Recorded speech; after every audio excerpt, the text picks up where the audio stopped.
been in office for just under 2 months, and I have delivered the energy price guarantee. So, Liz Truss has demolished Keir Starmer in an epic takedown, leaving people shocked at her brutal critique of his government. Yeah, Liz didn't hold back at all. Get this, Liz Truss might have been in and out of office faster than you can say shortest PM ever, but that doesn't mean she's lost her bite. With Starmer recently coming under fire, Truss saw the perfect opportunity to completely tear him apart. Now, before we get into Liz Truss going full-on beast mode on Starmer, let's take a moment to understand what's going on here. Keir Starmer, who came into power pretty much by default because people were super tired of the Conservative Party, is having a rough start.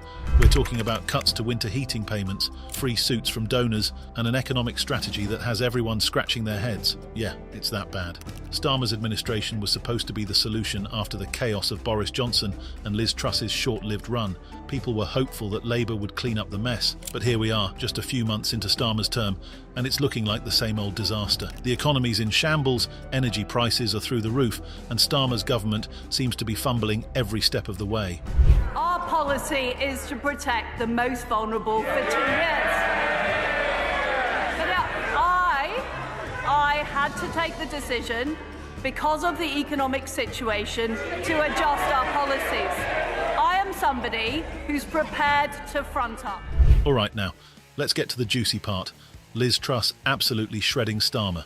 You guys remember Liz, right? She was the PM who lasted just 7 weeks before her government collapsed. Despite her own short time in power, Truss has come back swinging with brutal criticism of Starmer. She's out here comparing his leadership to hers, and not in a flattering way. Truss went in hard, and I mean hard, during a recent speech, blasting Starmer's government for its so-called lack of direction and competence. She didn't hold back when talking about how Starmer has no clear vision for what he's trying to achieve, just like how people said the same thing about her. She said, "No one knew what I was trying to achieve, and no one knows what Starmer is trying to achieve either." Talk about a cell phone while dragging Starmer down with her. Assure the right honourable gentleman that spending will go up next year and it will go up the year after.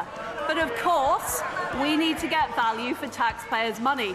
The Labour Party has pledged hundreds of billions of spending pledges, none of which they've retracted. But wait, it gets better. Truss laid into Starmer's budget decisions, calling them disastrous, and saying that they're hitting the poorest in society, while Starmer is accepting free suits and paying for his wife's dresses with donations. Can you imagine the scandal if that became the headline of the day? Prime Minister Starmer gets free suits while cutting winter payments for pensioners. That's the kind of PR nightmare that could sink a politician, and Truss is making sure everyone's aware of it. She went on to criticise the government's energy policy too.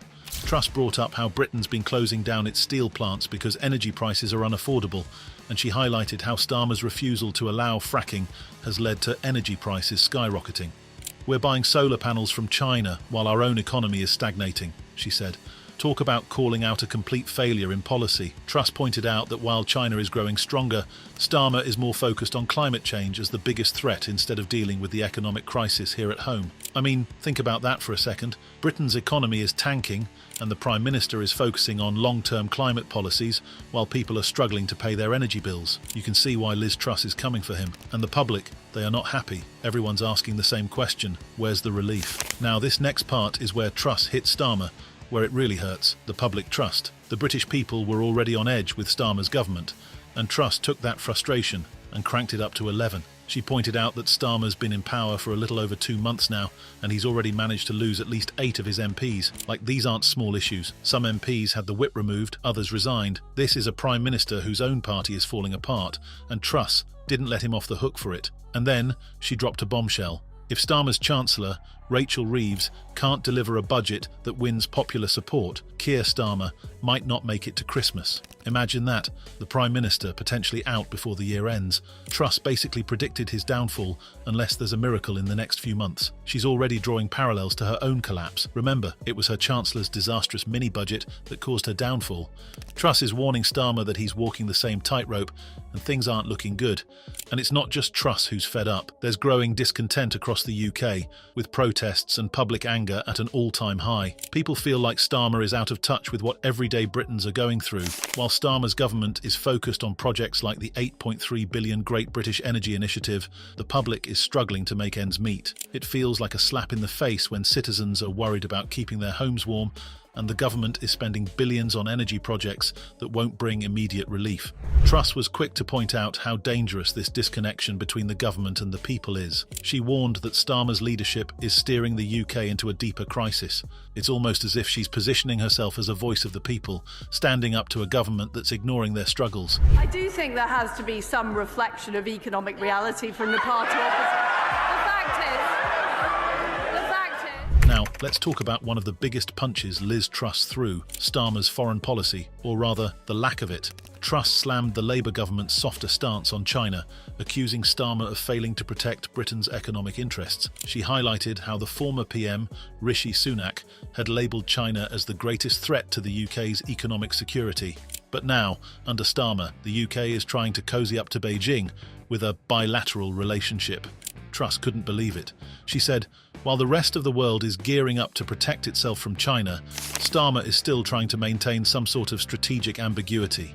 She didn't hold back on calling out the fact that Britain's current foreign policy is leaving it vulnerable, especially when it comes to trade and security. Look, when Liz Truss is the one giving you advice on foreign policy, you know something's up. Starmer, you better take notes. The former Prime Minister has a long list of people to blame for the economic misery. They don't want to hear it. They made her Prime Minister, and millions of people are paying the price. Everyone knows that 2 years ago I wasn't afraid to repeatedly warn about what her economic policies would lead to, even if it wasn't what people wanted to hear at the time. Mr. Speaker, I was right then, but I'm also right now. Everyone knows it's the Tory party's obsession with wild, unfunded tax cuts that crashed the economy.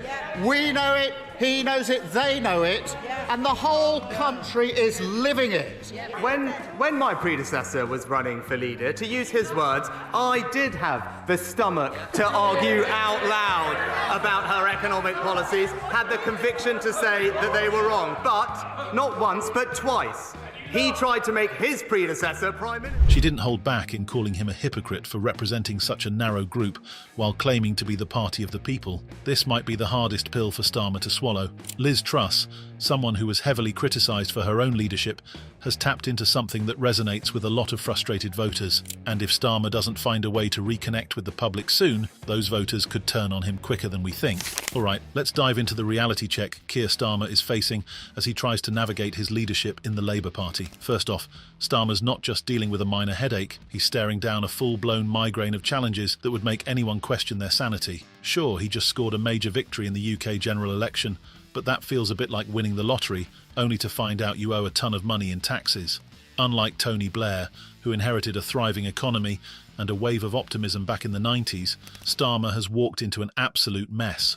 We're talking about an economy that's practically gasping for air, with people voting Labour mainly because they're fed up with the Conservatives, not because they're in love with Labour's vision. Now picture this, Starmer's cabinet is already handed a list of problems that's longer than your average TikTok comment section. From the NHS to our busted water systems, yeah, you heard that right, he's got a mountain of issues begging for immediate solutions.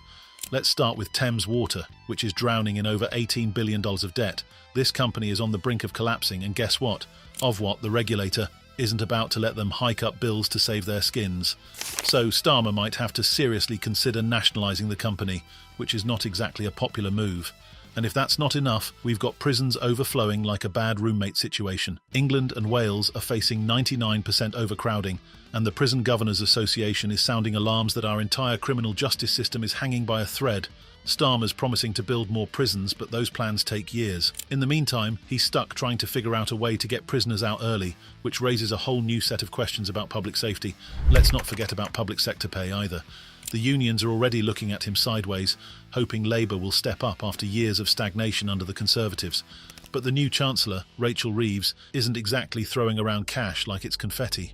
With inflation still lurking and interest rates fluctuating, Starmer's got to tread carefully. If he doesn't act fast, he risks becoming the poster child for why the UK's standard of living is slipping away. Then there's the higher education sector, which is teetering on the edge of financial ruin. Universities are losing overseas students and drowning in debt, yet Starmer's proposals seem vague at best. Does he have a plan to address tuition fees or find funding for universities? It's like he's caught in a political tightrope walk. trying not to fall on either side. And let's talk about the NHS. It's currently running a $12 billion funding shortfall, with rising treatment costs and ballooning wait times. Starmer recognises the NHS is a priority, but his manifesto didn't include any hard numbers on funding. The Institute for Fiscal Studies estimates his pledges only cover a fraction of what's actually needed. That's like showing up to a party with a bag of chips and expecting to feed a whole crew. With local councils teetering on bankruptcy, it's safe to say that Starmer has his work cut out for him. Many councils are on the brink of collapse, which means he needs to pull some major strings to keep everything afloat. The question remains, can Starmer rise to the occasion and deliver the change the public desperately wants, or will he find himself on the receiving end of another brutal critique? Now, as if Starmer's plate wasn't already overflowing, enter Liz, who's not just sitting on the sidelines, but actively weighing in with her critiques. Truss's recent takedown of Starmer was like a mic drop in the political arena, and it couldn't have come at a worse time for him. Be objecting to a single economic policy that the Chancellor announced on Monday. So what do you think? Do you agree with Liz Truss's takedown? Let us know in the comments, and don't forget to like this video and subscribe to the channel. I'll see you in the next one.